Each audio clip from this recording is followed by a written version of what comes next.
Hi. It's 1600 hours, 4 p.m. on Thursday, 9th of July 2020.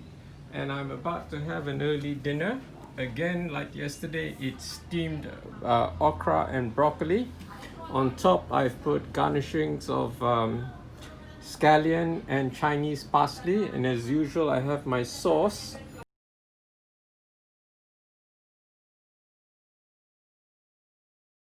And as usual, I have my sauce, which is a Vinegar-Mirin-Soy Sauce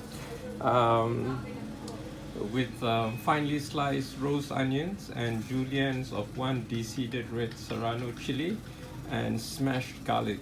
Today I use 5 cloves of garlic because the cloves are quite tiny. So the important thing is to smash the garlic first and allow it to stand for at least 10 minutes before adding the vinegar, mirin, and soy sauce. I also diluted the sauce with 2 tablespoons of warm water.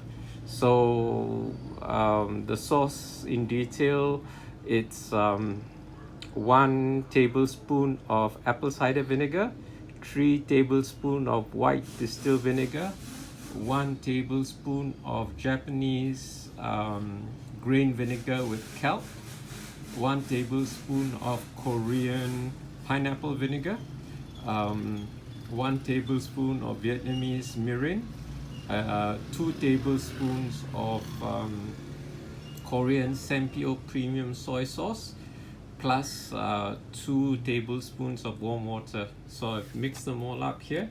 There's no need to add salt because the soy sauce is salty enough. In fact, I've diluted it with water so it's not so salty.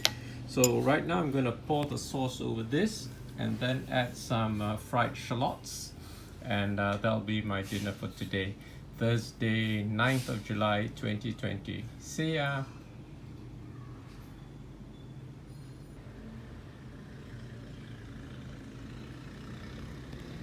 Okay, I've poured the sauce with the finely sliced roast onion and red serrano, chili juliennes, and the smashed garlic and the vinegar mirin soy thing on top. I'm gonna give it a good stir and I'll put some fried shallots on top, and that's my dinner for today. Thursday, 9th of July 2020.